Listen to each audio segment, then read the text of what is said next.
So the response to Security Breach has been very mixed, and what's been most interesting about it is hearing back from the people that are most involved in the FNAF community, those that make videos on it that get millions of views or hundreds of thousands of views, those that create artwork, animations, fan games.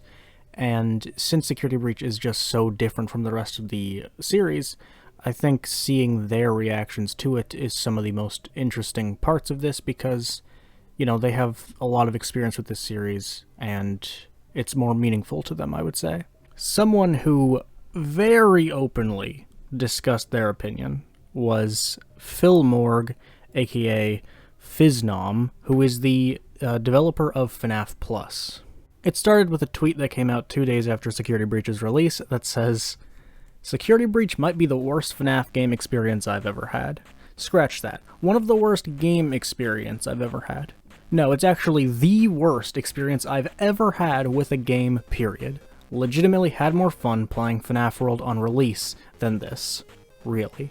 I was shocked by this. When I first saw it, I didn't actually know it was by the developer of FNAF Plus, and I actually put it up on my community tab on my channel, because I was like, wow, I wouldn't even say this, and the reason people get mad at me often is because I don't really care for this style of FNAF, and people have gotten really mad at me for that for the last few months. So seeing this from an account that had thousands of followers, I was just pretty blown away by this. Then another 2 days go by. On December 20th, 2021, Phil releases his full final thoughts on Security Breach. It's pretty long, but I'm going to read you some of it that I think has to do with the discussion that we're going to have.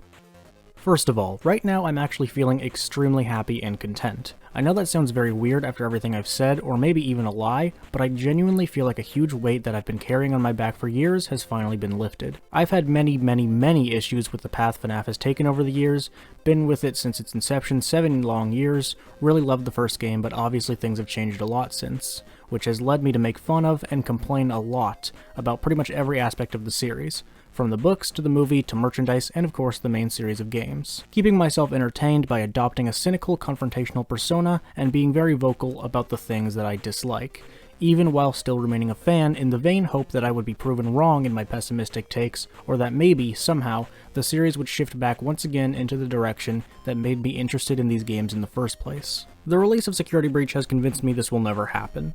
The series will continue in a direction that I dislike, and there is nothing that can be done about it. While some people would feel absolutely distraught over this, to me personally, it's actually an incredibly liberating and positive feeling. When you aren't a fan of something, you don't have to be concerned or care about its issues. You don't have to stress out about how that something will turn out in the future, or what will happen to it. You are just done with it, simple as that. When addressing the common question of, do you really hate Security Breach and why, he says, definitely, and for many reasons. But mainly the game is pretty much the complete opposite of what made FNAF games so enjoyable for me in the first place. I am a fan of horror, the darker and edgier the better, it's my genre of choice. I'm a fan of short experimental indie titles with inventive mechanics. I'm a fan of complex resource management, old vintage tech, cramped and creepy environments, bittersweet or tragic endings, disturbing paranormal events, twisted and uncanny creatures or characters, memorable music and ambiance. Security Breach lacks or barely features any of these elements, while the original FNAF games were filled to the brim with them.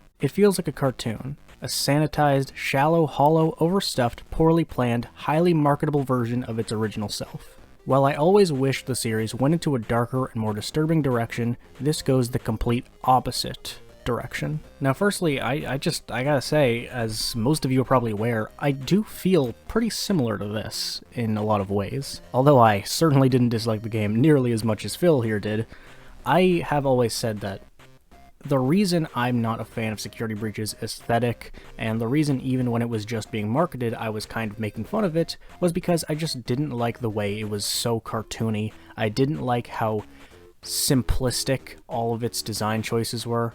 I just didn't really like the fact that we were moving further and further and further away from a dark tone, and one of the reasons I was bigging up FNAF Plus so much was it is creepy. It has that disturbing, unsettling aesthetic, and it really brings out the darker feel of the game.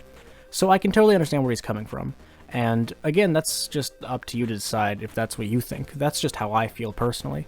I've always said, this doesn't mean anything to anyone for whatever reason, but I've always said that if you like this game, that's great. If you like the direction of the series, that's great, because that's where it is. But yeah, I do have to agree with this to some degree. I have always wanted a new FNAF game that really brings out the darkness of the series, because all the undertones of this series are horrifying. The story of this series is horrifying. It was just never really brought out as much as it could have been. And now that there's a much bigger team working on it than just Scott himself, I really would have loved to see that really be put into action. So yeah, I can see where he's coming from. Again, my reaction was not this strong. Even I have never said anything quite like this. Again, we'll just finish up reading the more important parts of this post, and then we'll go into why I'm making this video at all. So here's the big question, what about FNAF Plus? Whoa, chill out. Nothing's happened with FNAF Plus. Just because I'm not a FNAF fan anymore, it doesn't mean that FNAF Plus is cancelled. That project is my idea of what FNAF should be like, it's my game, my baby, and still an incredible opportunity to be allowed to make. I'm not even forced to make it or anything. I could cancel it anytime that I want. I have been given that much freedom with it, but I won't, because why would I ever do that? If anything, the release of Security Breach motivates me even further to do a good job on Plus, because the results of Security Breach's release and its reception pushes me to want to show what my vision for what the series could be like, if it was taken into another, different direction. Why would I waste such a chance to leave a mark on a series I studied and observed over for more than 7 years? He just sums it up by saying that the game will continue development despite him no longer being a fan of the series. So a lot of people were upset over this, and I can kind of see why, but like I've said before, something that does just bother me is people always have a problem with differing opinions. I actually made a Reddit post about this, and I've refused to read the comments on it. I don't know if there's comments on it or not. I haven't checked it because I just don't want to. But yeah, I made a Reddit post about this. I remember back in the day, discussing opinions on the FNAF series was something that I did very often, both online and with people that I know. That's part of the reason I've always enjoyed this series so much, is people were always open-minded in this community. And I think that's because there's a lot of weird people in this community. A lot of weird people were just naturally drawn into this for various reasons. There are so many different types of people in this community, so judgment just wasn't really a thing. We were all open-minded and willing to discuss everything, including differing opinions on the games, because that's just how that works. I always enjoyed discussing with people like why we liked certain things or why we didn't, and of course discussing things like story, theories, and just differing opinions on designs and stuff like that. But for whatever reason in recent time, that just has completely gone away in this community. You need to have the same opinions as everyone else. If someone disagrees with you, that's a problem for them. And if you don't have the general opinion of the community, you're basically gonna fucking die. And I kind of feel like that with Security Breach, because I would say maybe 80% of people enjoy it, and that 20% of people really didn't enjoy it. And that should be okay. There shouldn't be anything wrong with that, but that 80% does not like that 20% doesn't like this game. Like, even Phil in his post did say that there is nothing wrong with people liking the game just because he didn't. His opinion on the game should not change your opinion on the game. And I've always said that as well, but that has not changed anything in terms of reaction. So what I will say here is, Phil is completely allowed to dislike this game, and so is everyone. There is absolutely nothing wrong with disliking a game. Even if you love the rest of the series, even if you're a big part of the community, there's nothing wrong with disliking a game. I shouldn't have to say that. With that being said, again, there's a difference here.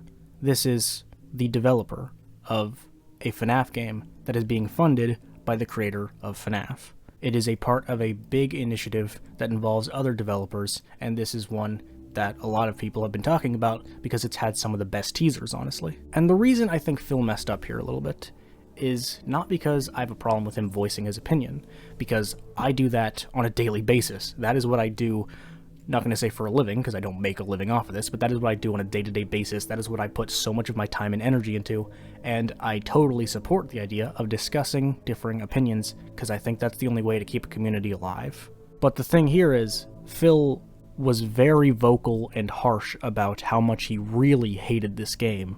And in a way, that can come off as disrespectful for a different reason. FNAF Plus has been blessed, approved by, and funded by the creator of Five Nights at Freddy's, Scott Cawthon, who, obviously then, of course, was the creator of Security Breach. Although Steel Wool's role in this is bigger than people seem to think it is, and Steel Wool developed the game that ended up being pretty broken on launch day, Scott created Security Breach, he created Five Nights at Freddy's, and he gave Phil some funding for his project and said, go make it, and I will announce it myself. So, the difference between, say, I saying that a game sucks or whatever, which, by the way, is not what I'm saying, but if I were to come out and say, like when I say Five Nights at Freddy's 3 is fucking awful, I can't say I feel bad about it, because, you know, I am very respectful of the work that goes into these things, but also,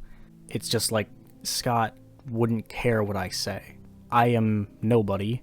He is the creator of this series. We have never spoken, interacted, we have never done anything for each other, but Phil has had direct association and interaction with Scott Cawthon, and Scott has helped him with this. So it can be a little more disrespectful in a way, too, than make fun of this game. Do I think this is necessarily a problem? No, because again, I don't think Scott would even care. I don't think he cares if one person likes or dislikes a game, even if it's someone like Phil. And do I truly stand by what I just said? Yes, I stand by it, but do I actually think it's that big of a deal that this person is associated with the creator of the game and then makes fun of the game? No, not really.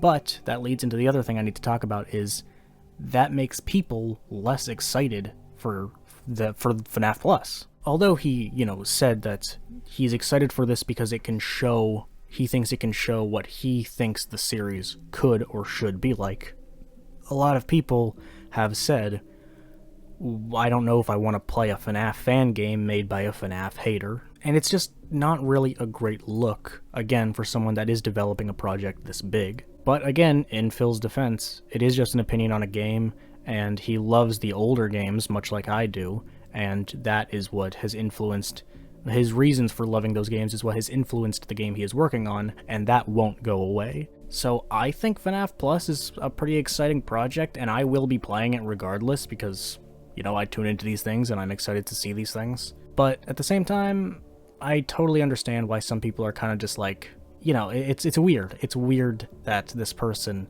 is really going hard on this game. We're being real harsh towards this game. That is the most recent entry in a series that he is making a fan project for that is funded by the game's creator. And again, in Phil's defense, let's briefly talk about the other developers that are part of the Fazbear Fanverse initiative. Kane Carter is the developer of Pop Goes, and his only official, I guess you could say, statement on his experience with the game came out a day after the game came out, where he says, "Hope there's a performance patch coming for Security Breach on PC. I'm above minimum requirements and can't get 30 frames per second on lowest settings. Constant freezing/lag, anyone else struggling?" And he says, "I can run Doom Eternal, Apex Legends, Prey 2017 at all 60 frames per second on medium and high settings. Security Breach is going to be devastating to FNAF fans who joined the community because the original games were so easy to run on PC, LMAO." Nixon, the developer of The Joy of Creation, didn't really have an opinion on the game, or at least up to this point, but he says that he's not sure if he's going to buy it because the optimization and graphics have some pretty negative reviews on it, and he's wondering how bad the game state actually is. And then just another, the one that I acknowledged a while back, is GoMotion, who is one of my favorite YouTubers. I greatly respect her, and she's most known for her Five Nights at Freddy's content, and the only thing she said about her opinion on the game is, "The game is just a worse Resident Evil 2 remake. I'm sorry. I'm about 3-4 hours in, and I'm not having very much fun." So Phil isn't the only one in this community that has this kind of influence that has said negative things about the game. But again, I think the main problem is just how harsh he was, and I think that might be a bit of an issue just in terms of how FNAF Plus will do. Again, this was just something that I found interesting. Some people are now, you know, frowning upon FNAF Plus, even though it was a very hyped game. Phil is a big part of the FNAF community now, but he has been pretty open about how much he hates the new game. I just thought this was interesting to talk about. Anyway, that's going to be all for me. Thank you so much for watching. Let me know what you guys think of this. Are you interested in FNAF Plus? Are you still looking forward to it? Do you think this situation really matters at all? Did you have a problem with what Phil said? Do you have a problem with what I said? Probably. That's going to be all from me. Thank you for watching. See you next time.